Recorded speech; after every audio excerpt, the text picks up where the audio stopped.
That's right, baby. We are so back.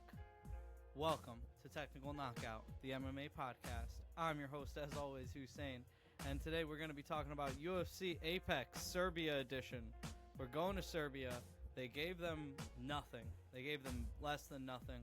We have a couple of good fights at the top of the bill, literally 3. And then it's a whole long line of BS until we see a couple of talented fighters on the prelims, which we are going to talk about everything. You know, we're going to air it out. We're going to talk about it all, baby. This is a tell-all MMA podcast. Welcome back. As you can tell, my voice is getting better. I feel a lot better.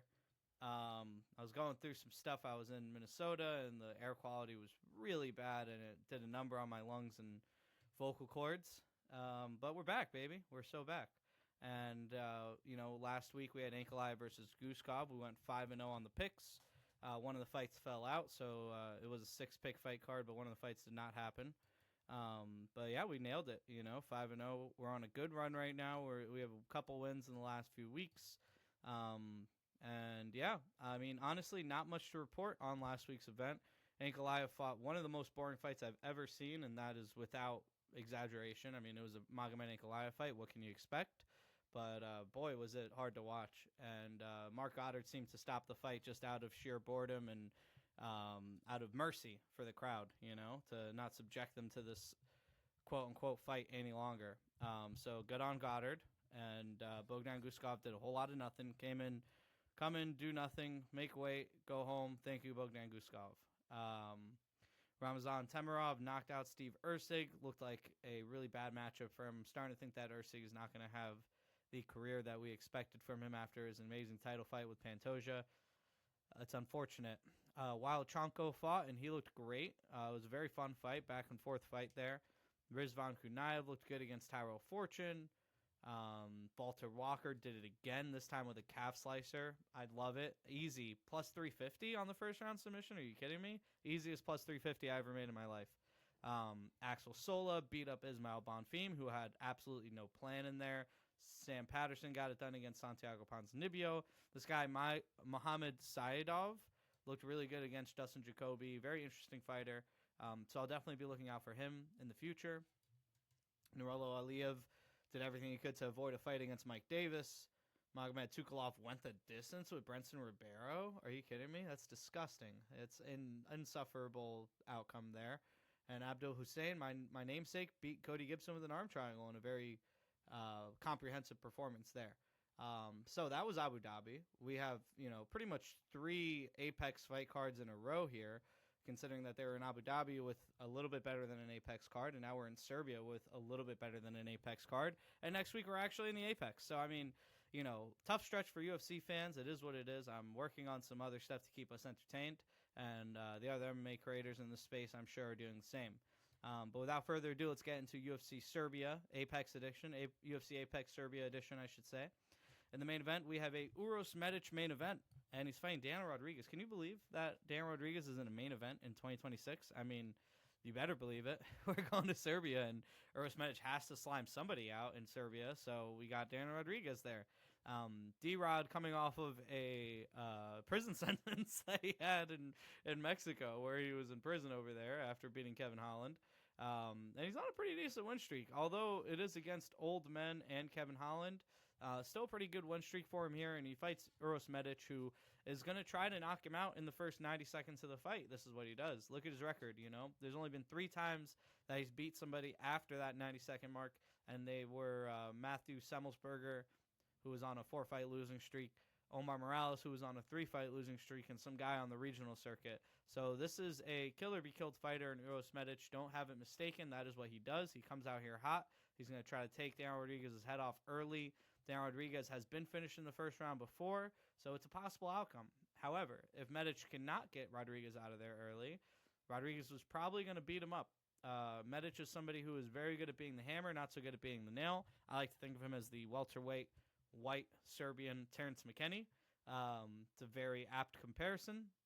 So, if you like the Medic side, if you think that they're setting him up for a victory in his hometown, which I promise you they are, then get a Medic at under half a round. The odds are probably going to be crazy on him under half a round. I'm going to take him at that price. Whatever it is probably plus 250 at the least. At the least, I would imagine at the least it's plus 250. Might be plus 400 or plus 450. Now, we just saw Valter Walker last week, who's coming off of 4 first-round submissions, and his price tag at first-round submission against Thomas Pearson was plus 350 for some reason. So this is where you make money in the sport. You know what I mean? You have to look at the fighters, look at how they win, look at how their opponent loses, look at what timing it usually happens in, and bet based on that. I mean, you can do that for damn near every fight card these days because a lot of them are set up for one fighter to win in front of their hometown. This is a prime example. Uros Medic is going to come out here. He's going to try to slime out Daniel Rodriguez in 180 seconds or less, in less than 2.5 minutes. So let's go Uros Medic under half a round. Probably knockout. Going to be a knockout, I would imagine. And if he doesn't get that done, then he will lose. So there's always that to look forward to. It's always fun when the UFC's plans get marred up. Next, you have the only good fight on the card, in my opinion. Maybe there's two. There's maybe two. But one of the only good fights on this fight card, and that's Jan Blachowicz versus Navajo Sterling. Now, Navajo Sterling is coming off a life and death war that he had with Iwan Kutalaba. I mean, this guy, just not that good. I just don't see it. I don't know. I don't see it. I'm also fresh off the shower, so you can see my shirt's a little bit wet. My face is a little bit wet. Don't worry about it. Don't pay attention to those things. Those things aren't important. What's important is the great analysis you're getting right here. And what I'm telling you is that Navajo Sterling is not as good as they want you to think that he is. He's not as good as they're making him out to be. And now he's fighting Jan Blachowicz, which is a huge step up from Iwan Kutalaba. Jan Blachowicz, very good fighter. A guy who's went the distance, arguably won against current champion Carlos Ulberg, former champion Alex Pereira. Both of those fights, you could argue that he won. I would argue that he did. And, I am a huge Jan Blachowicz fan, so I am biased. But I think he put on a great performance in both of those fights. And he just drew with the guy who fought in the last main event, Bogdan Gushkov. He also has a draw with the guy who won in the last main event, Magomed Ankalaev. So this guy will have a close fight with anybody. I think he would have a draw as a fellow content creator and, astute analyst of the game. Jack Slack said, I think Jan Blachowicz would have a draw with a broom right now. So, who's to say that he doesn't get a close fight out of Navajo Sterling? And with the leg kicks that he always shows, with Navajo Sterling's propensity to be kicked in the leg with that wide stance that he has where he's heavy on that lead foot, I think there is a path to victory here for Blachowicz, at the very least, a path to a split decision loss. So I like Blachowicz here in the spot at plus 240. I see some cards have him. If you can get odds on the split decision, I think it's a great bet. I mean, over 1.5, over 2.5 in general. I think this fight goes to decision. Navajo Sterling, you could see him and be like, oh, this guy knocks people out. But look at who he's knocking out, and look who he's going to decision with. Look who he's having these long fights with. I mean, it's a miracle that he was able to get Kutalaba out of there in that second round. He went to the second round with Bruno Lopez, for God's sakes. I mean, Adolfo Bellato. These guys suck. Like, this level of competition he's fighting is not to the level that Blachowicz is fighting, and Blachowicz is getting close fights out of the top end of the division. So, I mean, they're setting up Sterling here to get a big victory. They're setting up Sterling here to get a split decision dub in Serbia. It's going to be a very ugly fight. I think it's going to be a very slow, tepid kickboxing fight. If the fight goes to the ground, I'm not really sure who to give the advantage to. We've seen Blachowicz do well on top. We've seen him do bad on bottom. Sterling, seems kind of listless there on the ground. But he is smart enough to at least go to the ground whenever it presents itself. So, I mean, in terms of how the fight's going to play out, I expect it to be on the feet more than anything. And I expect Jan Blachowicz to have some good success in this fight. And I think that he can, at the least, take this to a very close decision. And at best, win a close decision. I think he's due for a close decision victory. He's had a lot of draws, a lot of losses in close decision fights. In his last 4 fights, it's been draw, decision that he could have won, decision that he could have won, draw. And before that, he, beat Rakic when Rakic's knee exploded.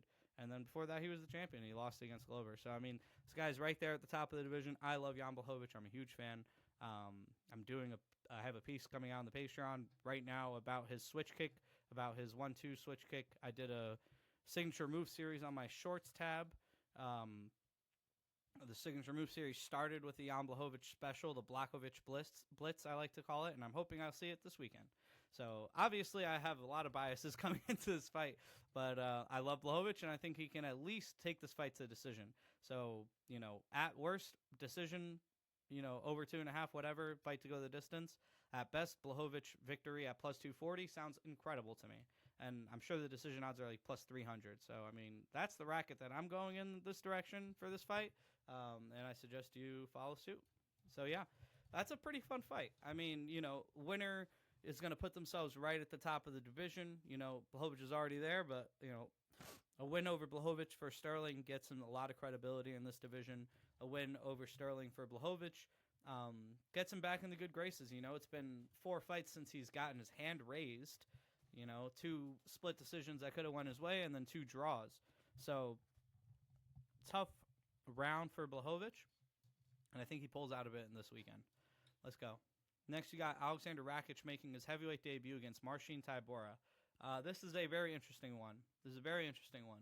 Stylistically, you'd think that Rakic has every tool at his disposal to beat a guy like Tybura.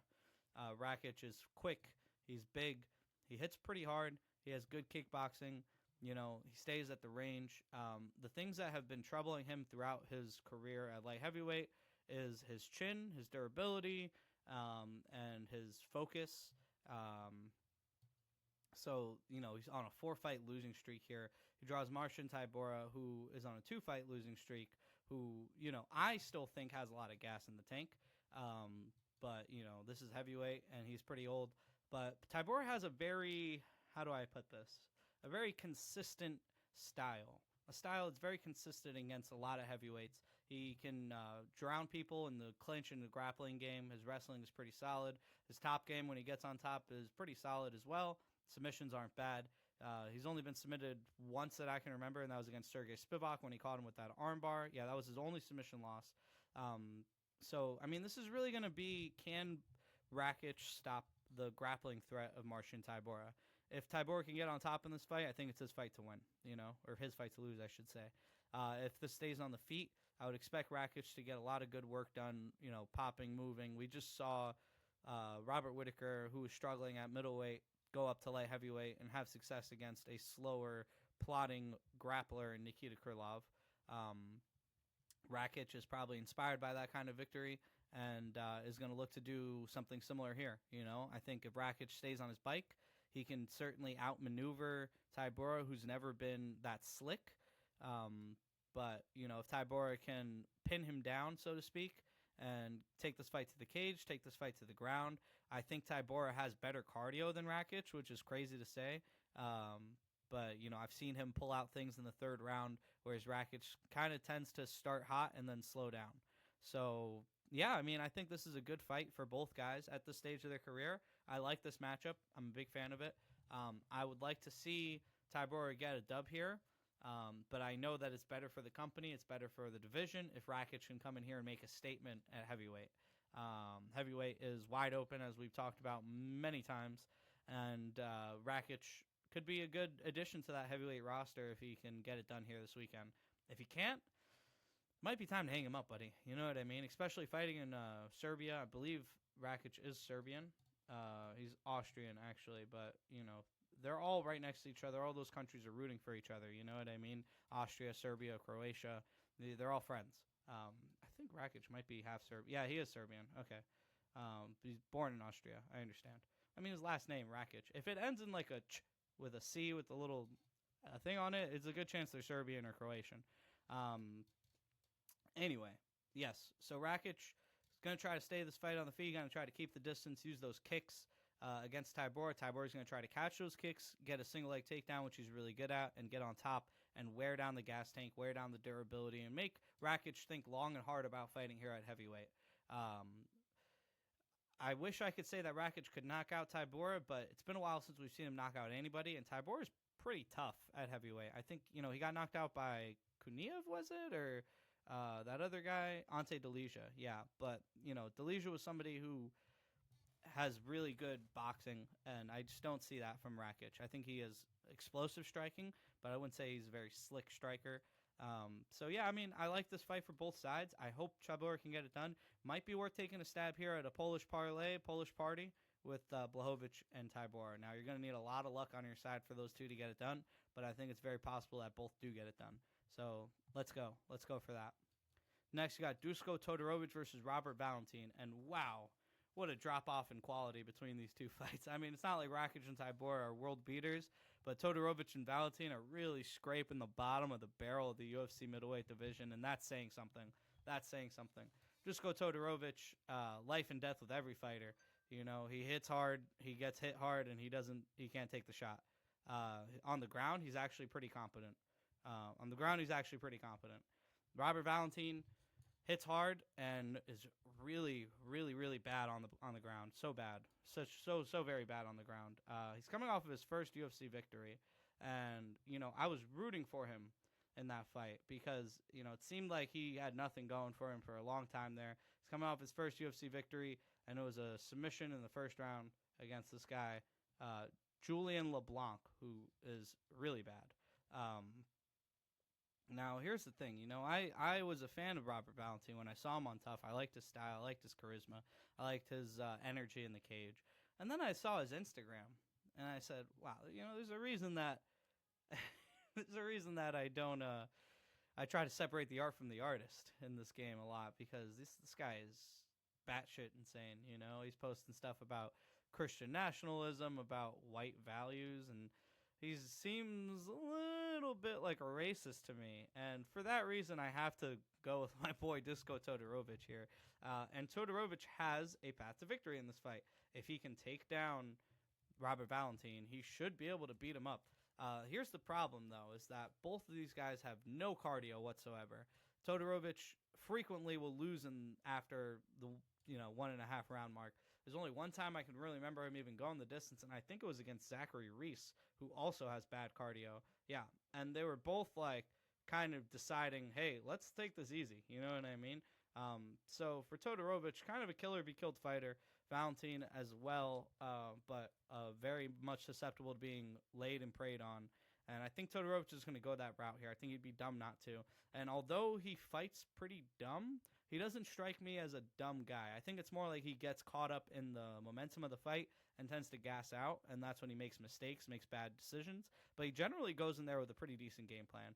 And if he does that here against Valentin, I mean, there's only one way. There's only one path here. You know what I mean? Or not one path, but there's one very easy path, and that's to go for the takedown. So let's go Todorovic. Let's see if he can get this fight to the ground and hold him down. I'm rooting for him because, after I found out what I did about Valentin, I don't want to root for the guy anymore. So that's that. Then you have Gilbert Urbina versus Vlasto Chepo. You got to imagine that they're setting up this Vlasto guy. Milos Janicic versus Noah Gugnan. I don't know these people. Ludovic Klein versus Tafik Musayev. That's a pretty fun fight. I mean, Ludovic Klein, fun fighter to watch. We just saw him go the distance and beat Mateusz Rebecki with a broken friggin' arm. Definitely could have lost that fight if Rebecki just stood up, but he didn't. I think it was his arm. Might have been his leg that he broke, but it was something that he clearly broke in the fight, and it was like afterwards there was no chance he was going to keep fighting if he didn't go decision. So tough fighter in Ludovic Klein. I'm a big fan of him. Great striking style, not so great on the ground. Tafik Musayev, as the name implies, pretty solid on the ground, but bad cardio. We've seen him gas out before. Hasn't had a ton of success here in the UFC, but pretty solid fighter. He's been around the block a few times. So this is a good matchup here, and I think Musayev at underdog odds is worth taking a stab at, but I'm not going to bet on this fight, Oban Elliott versus Michael Oliveira. I don't know this Oliveira guy, but Oban Elliott is coming in as a big underdog, which I think is kind of crazy. I like Elliott. I like him a lot. He beat my boy Basel Hafez, which sucked, but that was a really bad, tough matchup for Basel. And Elliott, after beating him there and beating Preston Parsons, he lost to Kyo Seokyeon Ko. That guy looked really good in that fight and then hasn't looked good since. So it's really hard to put a pin on where Elliott is at in his career right now. But what you can expect from him is good boxing fundamentals, good takedown defense, and grit. This guy's grit for days. This guy, Michael Oliveira, that he's fighting seems to be a striker to me. So maybe, Elliott needs to go to the grappling game, which is definitely his B game. But, he might be able to get it done. I don't know. It's a fun fight, though. Mark Vologdin is a very fun fighter to watch, so I'm excited to see him perform against Borislav Nikolic. Then you have Bogdan Grad versus Denis Bazooka. I like Bazooka. I just feel like he doesn't have the chin, and Grad is somebody who also has a pretty weak chin. So I think this is a fun firefight matchup, so to speak, at featherweight here on the prelims, sneakily hidden in the prelims here. I think Bogdan Grad can get it done if he lands that left hook. He's been pretty good with that. If he goes to the ground, I do expect Grad to have a bit of an advantage. But the longer this fight goes, I think it's the better for Bazooka. And if Bazooka can get that jab working, get that Muay Thai game going, and keep this fight on the feet, there's a very good chance that he can knock out Bogdan Grad at some point in the second or third round. So fun fight to watch. And then the aforementioned Mateusz Rebecki fighting Kyle Propolek. Kind of a setup fight here for Rebecki, getting him back in the win column. He's an action fighter who's always fun to watch. So, win, lose, or draw, that guy's going to put on a good fight, and he's going to have some bad decision-making in there. So, that's a pretty fun fight. I'm excited for that one. I might go Polish parlay or Polish round robin with Rebecki, Tybura, and Blachowicz. That might be a fun one to look at. And then you have some other fights down here who they really don't matter. There's two women's fight with Haley Cohen and Stephanie Luciano, two of the worst fighters in the UFC, and a heavyweight fight. So we don't even need to talk about that. Without further ado, let's go down our quick picks for the evening. It's only going to be a couple for this card. The main event, we're going to take Uros Medic under half a round knockout. We're going to take Jan Blachowicz money line. I'm going to go over 1.5 in the Tybura Rakic fight, and I'm going to take Dusko Todorovic money line straight up. And I'll throw in Mateusz Rebecki as well for an easy pick there. So we got 5 for you this weekend. One more time. Uros Medic under half a round knockout in the main event. We're going Jan Blachowicz money line. We're going over 1.5 in the Tybura Rakic fight. We're going Dusko Todorovic money line, and we're putting in Mateusz Rebecki money line as well. So let's get it. 5 picks for you. Last week we went 5-0. The week before that we went 5-2. So we're on a pretty good streak right now. I don't remember what the one before that was, but I think it was pretty good too. 6-2 before that, and that's about where the good streak started. So let's hope that we can keep in those winning ways.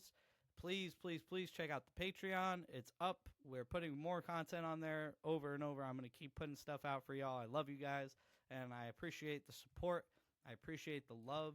Keep an eye out on my boy, Jacob Estevez. Are you kidding me? My boy just made his pro MMA debut. I was so proud of him. He was 8-0 as an amateur, number 1 ranked heavyweight in North America, Jacob Estevez, fighting out of Bayonne, New Jersey, from New York, grew up in Jersey.